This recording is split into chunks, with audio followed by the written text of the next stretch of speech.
Ja się nazywam Bilal Satycı. Jestem z Turcji, mam 36 lat, ale mieszkam w Gdańsku od 9 lat. Przyjechałem tutaj za miłością, tak można powiedzieć, i się osiedliłem. Dzisiaj mamy warsztaty kulinarne z kuchni, trochę otomańskiej, trochę tureckiej. Dzisiaj przygotujemy Ali nazik, czyli jagnięcina, taka wersja gulaszowa, jagnięcina na sosie bakłażanowym z jogurtem. Tak? To się nazywa Ali nazik i to jest z miasta Gaziantep. Do tego będziemy mieli, raczej przed tym, jako przystawkę będziemy mieli kısır, czyli sałatkę z drobnego bulguru. Tak? Arabska wersja jest tabule, a to jest kuskusem. A turecka wersja jest kısır, a to jest z drobnym bulgurem i z zieleniną, świeżą zieleniną.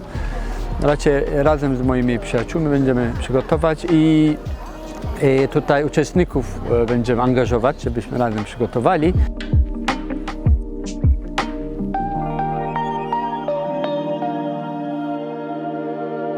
Na deser mamy czas rewani i to będzie ciasto z kaszy manny, z nutą pomarańczową. Tak, przygotowaliśmy i do tego będziemy podać kawa po turecku, mocna czarna kawa po turecku i herbata po turecku. Tu mam właśnie, jako przykład, tu mam filiżankę do kawy po turecku i podstawka.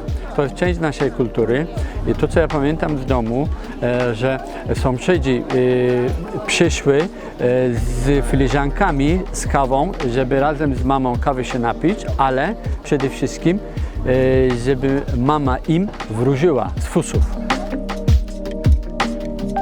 Mieszkając tutaj 9 lat, tęsknię najbardziej za te czasy raczej, nie te konkretne danie, albo te za wspomnienia, które się zbierało, tak?